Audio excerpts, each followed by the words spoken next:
With Americans expected to spend $10.6 billion this year, the business of Halloween is booming. And the sometimes scary face of that business is Spirit Halloween. The national retail chain expanded this year to nearly 1,500 stores and even to the silver screen with a new movie that hit theaters last month. We'll show you that in a minute. We are 7 days out from the big night, and here with us, Spirit Halloween CEO Steven Silverstein. Steven, good to have you here. Really appreciate it. We are very big Halloween people, Sean and I, so we're very excited. We've got our plans. I'm just curious, how does one store come to dominate one holiday? I know Mother's Day belongs to Hallmark and the like, and maybe Valentine's Day. But how did, over your 20 years, did you come to own this day? Because 20 years ago, we identified and said, this is what we do. We are so incredibly passionate about Halloween up and down. And it's been the commitment of the entire organization to be building a brand. This is not just about a store. This is a story about a brand and a lifestyle.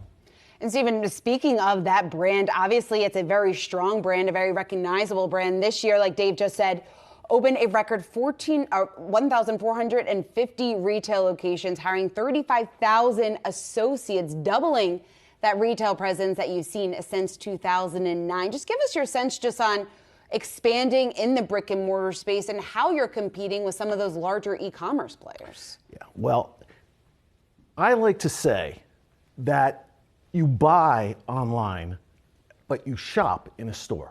What Spirit provides in our brick and mortar format is a Halloween experience. You walk through the store, you're enveloped. It's a sensory experience. We're coming at you every way we can. Sights and sounds and even smells and taste and touch. And it's a very engaging experience, and that's what separates us from any kind of e-commerce experience. But the store itself goes that much further. Yeah. I've always said if we wanted to charge admission, people would pay because the store is that much fun. And that's what Spirit is all about. I've only been 5 times this year with my 3 kids. I assume tonight we'll probably make it 6.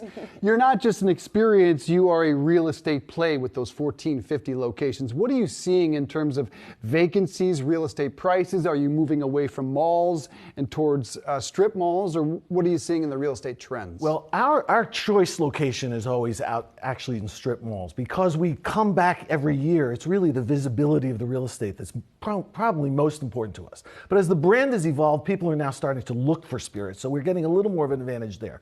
But the reality is, there's always been a vacancy in the real estate market, even during the heydays, because once real estate was taken up, more would be built. So we're looking at the surplus real estate market and always have. The thing that makes us unique is that we're very flexible about the kind of footprint that we can take. So we like the big box, but we'll take smaller boxes, we'll take car dealerships, we'll take movie theaters, we'll take furniture stores, anything that really where we have the visibility and the location that work. And Steven, real quick, before we get into the hottest costumes this season, are you able to find the workers that you need? 35,000 seasonal workers. Can you find them?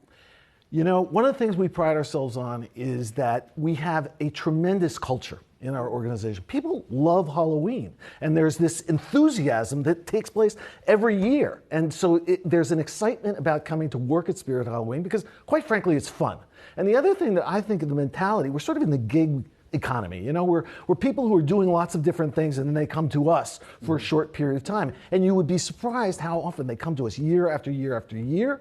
And quite frankly, it's a tremendous experience. Sometimes multiple times a year. Well, yeah. I mean, you're session-proof in every way. What are, speaking of the hot Halloween costumes, I know streaming plays quite a big role in that this year.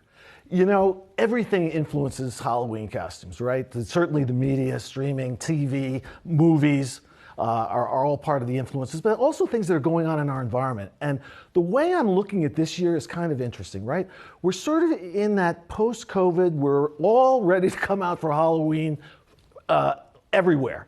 And so in many ways, there's sort of a reversion to kind of classic Halloween ideas and genres. So one of the leading areas is classic horror licenses. So Chucky and Mike Myers. We just had Halloween Ends, right? That was the last one of that. Freddy Krueger, Friday the 13th.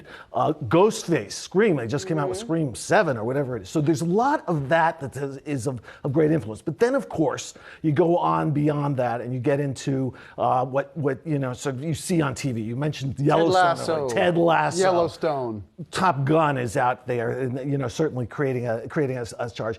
But you know what? The real answer to this question, I'm asked this question so often. The answer to this question is the best Halloween costume is the one you want to be.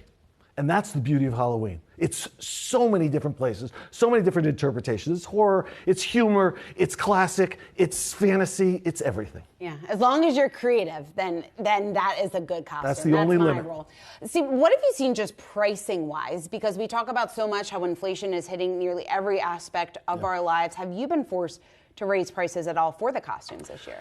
Well, the reality that has really impacted what we do is the supply chain. Okay, so in our case, we've seen a real shock.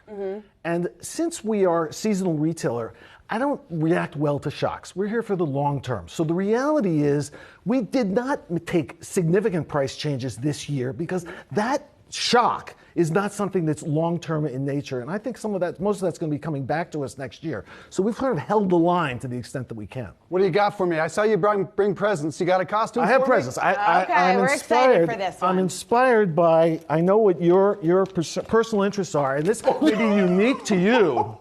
But we have forget your third idea. Greenweed This is what you for have to you tell us. in your pro-cannabis movement. Turn it around. Steven did his homework, man. Wow, that's a creative one.